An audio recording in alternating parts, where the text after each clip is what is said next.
Big Boss house నుంచి ఇంత తొందరగా ఎలిమినేషన్ అవుతారని అనుకున్నారా? నేనైతే అనుకోలేదండి. అట్లీస్ట్ ఒక 4, 5 వీక్స్ ఉంటాను అనుకున్నా. మినిమమ్ అనుకున్నాను. బట్ అన్‌ఫార్చునేట్‌లీ జనాల వర్డిక్ట్ మనం యాక్సెప్ట్ చేయాల్సిందే. సో, అదండి.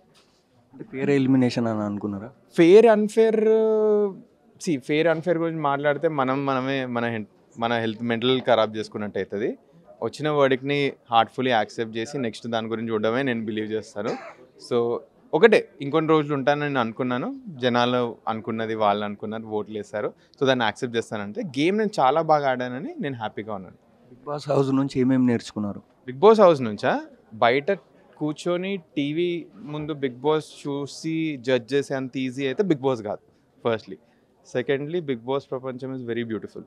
అట్లాంటి ప్రపంచం మళ్ళీ చూడలేము అసలకి. అండ్ థర్డ్‌లీ మనకి ఏదైనా కూడా nothing, relationships are the most important thing. మీకు పైసలు ఉండని, లేకపోని ఏదున్నా relationships are the biggest thing.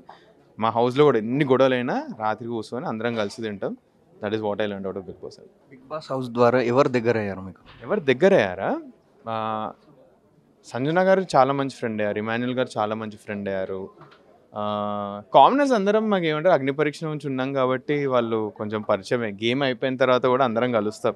అందరికో sense of maturity ఉందండి. లైక్ గేమ్‌లో గొడవ పడ్డా బయట కలుస్తామని. వీళ్ళు కొంచెం బాగా క్లోజ్ అయ్యారు నాకు రైట్ నౌ. అంటే హౌస్‌లో డబుల్ ఫేస్ అంటే ఎవరని చెప్తారు? వాళ్ళ గేమ్ ప్లే అండి. ఆ గేమ్ ప్లే నాకు రూయిన్ చేయాలని లేదు అట్లీస్ట్ కెమెరా ముందు. మీరు చూస్తున్నారు. నేను చెప్పిన పాయింట్స్ కూడా కొంతమంది గురించి చెప్పాను. జనాలకే తెలుస్తది ఎవరు డబుల్ ఫేస్ అని. అంతే. టాప్ 5లో ఎవరెవరు ఉంటారనుకుంటున్నారు? టాప్ 5లోనా బర్నీ గారు ఉంటారు, ఇమాన్యుయల్ గారు ఉంటారు. ఇప్పుడు ఆట ప్రకారం అయితే మన మాస్క్ మ్యాన్ గారు ఉండాలనుకుంటున్నాను. సన్నా గారు ఇట్లనే గేమ్ కంటిన్యూ చేస్తుంటారు. బట్ సన్నా గారు, తనుజాలు ఇద్దరు ఒకటి ఉండాలనుకుంటున్నాను. తనుజ గారు ఎందుకంటే తనకు పెద్ద ఫ్యాన్ బేస్ ఉంది. తను మెల్లమెల్ల గేమ్ ఓపెన్ అప్ అవుతుంది అనిపిస్తుంది. కానీ సంజన గారినే ఇప్పుడు పెడతాను. లాస్ట్ 5 ఎవరంటే వాళ్ళు ఇంకా. అంటే బిగ్ బాస్ చూసే వాళ్ళందరూ హరీష్ గారిని టార్గెట్ చేశారని అంటున్నారు. నిజమేనా? లేదండి.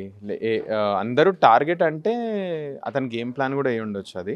వర్కౌట్ అవుతుంది మీరు చూస్తే యాక్చువల్లీ. అతను ఇల్లు మొత్తం అతని చుట్టూ తిప్పుకుంటున్నారు ఇన్ అ వెరీ గుడ్ వే.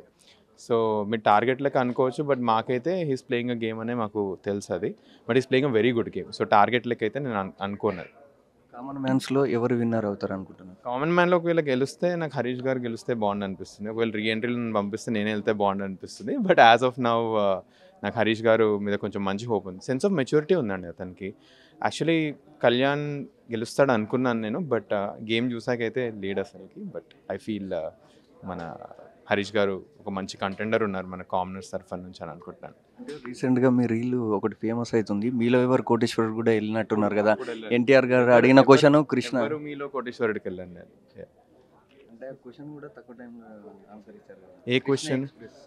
అవునవునవునవును. అది. అంటే సో, చిన్నప్పటి నుంచి నాకు జీకే దాంట్లో ఉండే నేను. మా స్కూల్‌లో నేను క్విజ్ క్లబ్‌కి హెడ్ ఉండే. సో, దానికోసం నాకు ఓన్లీ 2 రియాలిటీ షోస్ మీద చాలా ఇది ఉండే. ఇది ఇంకా బిగ్ బాస్. నాకు హిందీ కేబీసీ బచ్చన్ గారు కలవని చాలా ఉండే. బట్ ఇది వచ్చినప్పుడు కోవిడ్ టైం అనుకుంటా. అప్పుడు నేను రాయేసాను. అది కూడా ఫలించింది. సో, అంతే అప్పుడు వెళ్ళాను నేను.